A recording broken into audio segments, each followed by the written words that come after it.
Let's get more on this dramatic decision from Joe Biden. Not a shock in the end, but he has officially relinquished the presidential campaign for the Democratic Party. Joining me live now, one of my regular US guests, University of Sydney political scientist, Professor Simon Jackman, and from the University of California, Irvine, Professor Louis DeCipio. Thank you both for your time. Simon, did he have any choice in the end? Because the fact that this criticism ramped up so quickly after that assassination seemed to indicate Democrats were not for turning.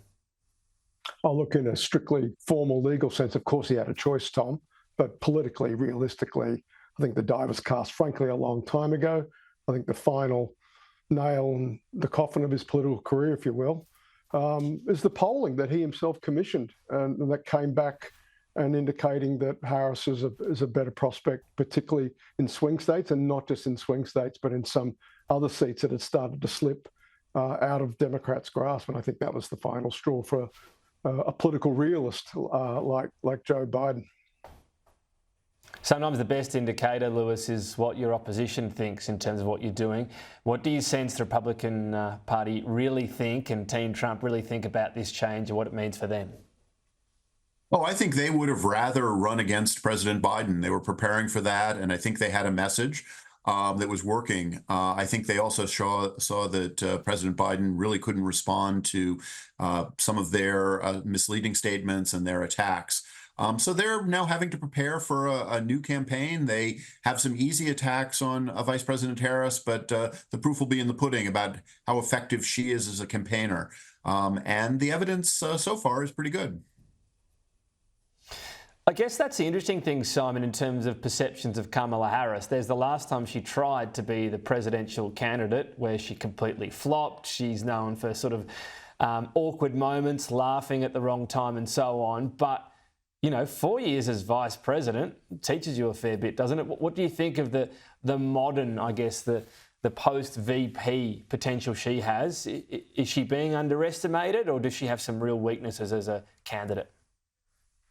I think she's probably been underestimated. I think you've got to understand the context now. And right now you've got a Democratic Party that's, oh, thank heavens, is going to anoint her and celebrate her. And it looks like that's coming together in real time. The endorsements yet to come from some high-profile Democrats, but in the main, the momentum is clearly with her. She's going to get a coronation from a grateful and relieved party at the convention coming up.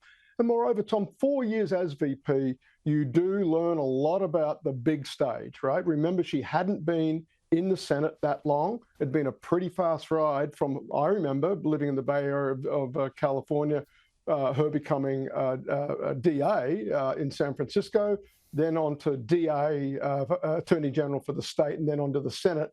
That's actually, as politics go, certainly compared to Joe Biden's career, that's been a pretty fast transition. On the other hand, Tom, though, Trump will hang immigration policy failure around the neck of Kamala Harris. He will say, and perhaps with some justification, she was tasked with this difficult policy domain by President Biden. She has shown herself to be incompetent on those sorts of issues, and they will go very hard at her, I think, on the competence issue around this issue that Trump has put at center stage of his campaign. Yeah, so for anyone that's working broadly on the Democratic campaign, Louis, the first thing you go is, oh, we don't have to talk about, age and decline. What a relief. But two things, what Simon alluded to there, borders, it was already an issue. Does that get ramped up even more? And then I'm sure there'll be the initial question. She needs to find a good line on this. She was defending Joe Biden's competency only days ago. I mean, she didn't really have a choice, but that's not the point. She's got to sort of back that up. How does she handle that? Does she sidestep it? Does she be frank? How does she deal with that? I think her success in part still depends on how President Biden performs over the next several months. He will be the most effective advocate for his administration, and I would fully expect him to be on the campaign trail, not as regularly as if he were running himself. She will be able to offer the message for the future. She's certainly going to get attacked on immigration, but she can respond with issues of reproductive choice, which is a great weakness for the Republicans. I think candidates throughout the country will be more happy to appear with her than they were with President Biden. So that will be sort of an added set of resources that she can have. I guess the final question is who she indicates will be her vice presidential nominee. That will be an early sign of her thinking, but also will be a way of speaking to some of these weaknesses.